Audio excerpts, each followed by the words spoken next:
नमस्कार दोस्तों, केमिस्ट्री शाला चैनल में आपका स्वागत है। आज का मेरा यह video structure of atom class 11 and sub topic is quantum number. So friends, इसके पहले वाले वीडियो में आपने देखा the idea of shell, orbit, sub shell, orbitals. Now common quantum number, it's very important. Quantum number आपका बहुत ही important है। तो सबसे पहले देखो, क्वांटम नंबर है क्या, ये समझना है कि जितने भी ऑर्बिटल्स हैं, each orbitals are designated by mainly three sets of quantum number. अब वो कौन कौन है ये मैं लिख रहा हूं। देखो बच्चों, ये तीन quantum number, principal quantum number it is denoted by n, and second is azimuthal quantum number l, and magnetic quantum number m, and one more quantum number is there, fourth, this is spin quantum number, spin quantum number. तो देखो दोस्तों, हम ये जो चार set हैं quantum number का, इससे हम लोग पता करते हैं।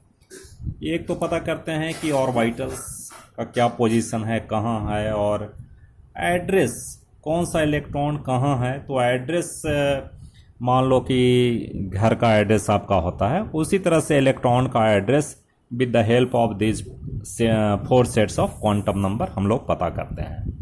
अब देखो, एक एक करके समझो, बात समझ आ जाएगी। अब जैसे देखो, first one is your principal quantum number, principal quantum number n। ये क्या रिप्रेजेंट करता है? देखो, ये रिप्रेजेंट करेगा, इट रिप्रेजेंट्स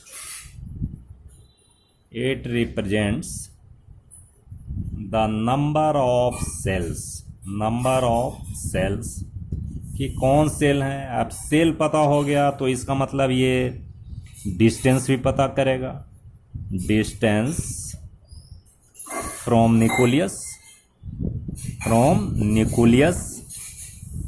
और क्या पता करेगा भाई? एनर्जी भी पता करेगा कि भाई फर्स्ट सेल है तो इसकी एनर्जी कम होएगी, सेकेंड सेल है तो उसकी एनर्जी और कम होएगी, ज़्यादा होएगी, सॉरी।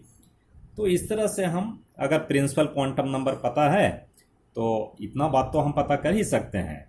और इट्स वैल्यू क्या हो सकता है? n इज इक्वल टू 1 2 3 4 5, इस तरह से हो सकता है। अगर मान लो n की वैल्यू, प्रिंसिपल क्वांटम नंबर 1 है, that means first shell, k shell is there, 2 है तो l सेल होगा, 3 है तो n सेल होगा, m होगा, एंड दिस इज n होगा। सो इस तरह से हम पता कर सकते हैं quantum number, principal quantum number से। And second is azimuthal quantum number, या इसको एंगुलर मोमेंटम भी बोलते हैं जी, है ना, या सब्सिडियरी क्वांटम नंबर भी इसको बोलते हैं। ठीक है दोस्तों। अब इसमें जो देखो, azimuthal quantum number it is denoted by l, and the value of l depends on value of n, means principal quantum number पर इसकी वैल्यू डिपेंड होएगी। ठीक है, इसकी वैल्यू किस पे डिपेंड करेगा?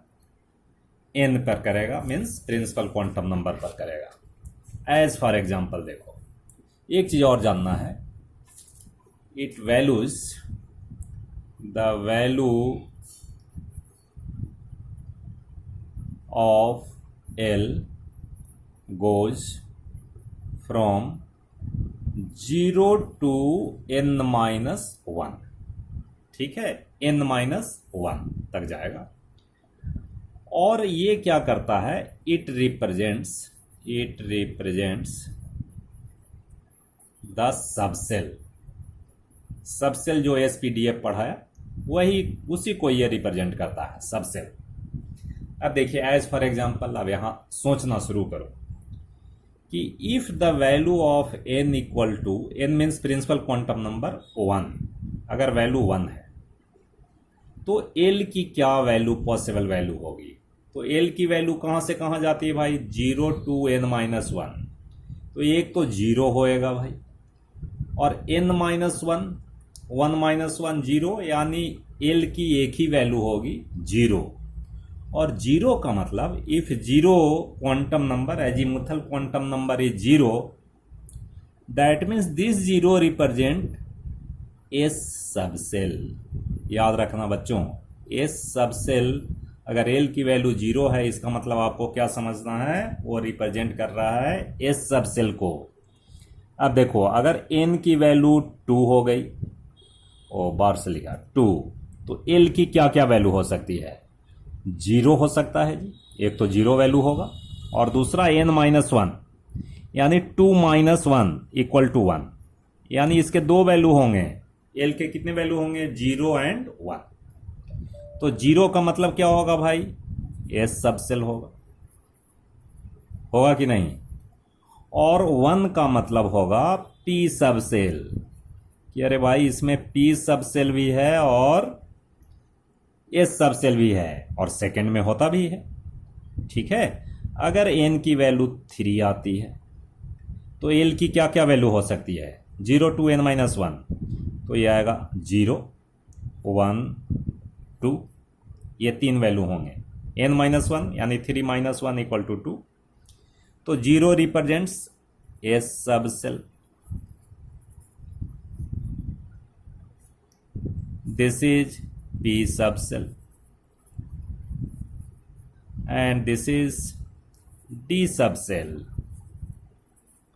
ठीक है, अब मान लो कि n की वैल्यू 4 आती है, तो l की क्या पॉसिबल वैल्यू होगी, 0, 1, 2, 3। 0 रिप्रेजेंट कर रहा है भाई एस सबसेल। ठीक है, this is P subcell, this is D subcell, and this is F subcell। ठीक है, बात समझ आई। तो अगर n की वैल्यू पता है तो हम l की वैल्यू पता कर लेंगे, कितने सबसेल हैं जी। अब नेक्स्ट जो आपका है, next one is, third one is your magnetic quantum number। तो मैग्नेटिक क्वांटम नंबर m, देखो it represents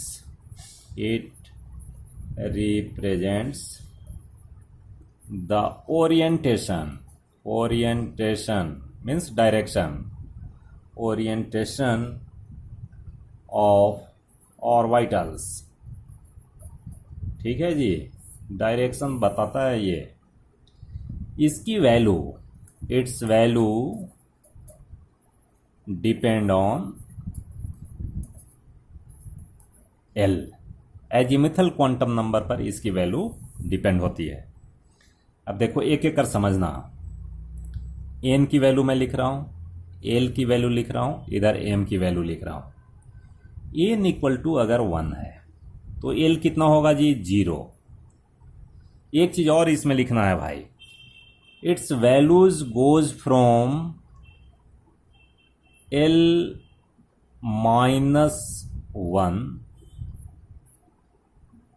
0 टू l+1, इतना तक ये वैल्यू जाता है। तो देखिए, तो इसका वैल्यू क्या होगा, अगर मान लो l में से एक माइनस कर लोगे तो 0 ही आएगा। ठीक है, इसकी value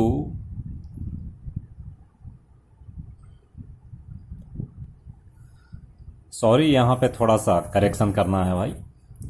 it's values goes from, ऐसा लिखना, -L टू +L इंक्लूडिंग 0।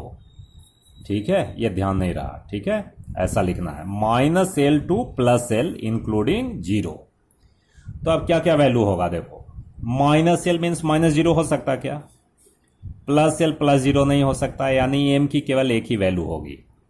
तो देखिए, तो s सब सेल का केवल एक ही डायरेक्शन तो होता है, 0 मीन्स ओनली वन डायरेक्शन, एक डिजिट आ रहा है तो ओनली वन डायरेक्शन। ठीक है, केवल एक डायरेक्शन होगा। अगर मान लो कि n इक्वल टू 2, तो l की वैल्यू क्या होएगी, 0 होएगी और 1 होगी, यानी s और p होगा जी। अब बताओ तो m की वैल्यू यहाँ क्या होएगी, 0 के लिए 0 होएगी, -L टू +L, और इसमें क्या होगा, -1 0 +1, -L टू +L इंक्लूडिंग 0। तो देखिए, तो इसमें 3 डायरेक्शन आ रहे हैं भाई। तो p का 3 डायरेक्शन नहीं होता है, मैंने पहले बताया है, this is px, py, pz, अलग अलग डायरेक्शन है। इस ऑर्बिटल का direction along x axis, along y axis, along z axis. तो इस तरह से इसमें 3 डायरेक्शन हो गए। वो कौन दिखा रहा है, मैग्नेटिक क्वांटम नंबर। अगर मान लो n की वैल्यू 3 है, तो l की वैल्यू 0 1 2, 0 का मतलब s sub shell, this is p sub shell, this is d sub shell. अब देखो m की वैल्यू देखो, it's a 0, -L to +L, तो -1 0 +1, जिसमें आएगा px, py, pz। और d में देखो कितना होगा जी, -2 -1 0 +1 +2, यानी there are 5 directions of orbital in d sub shell. तो हम बताए थे dxy होता है, dyz होता है, dxz होता है, dx² - y² होता है, और dz² होता है। तो ये 5 डायरेक्शन कौन दिखाता है भाई, मैग्नेटिक क्वांटम नंबर। और f में जाने की जरूरत नहीं है, उसमें 7 ऑर्बिटल होंगे। आप वैल्यू लिख सकते हैं कि इफ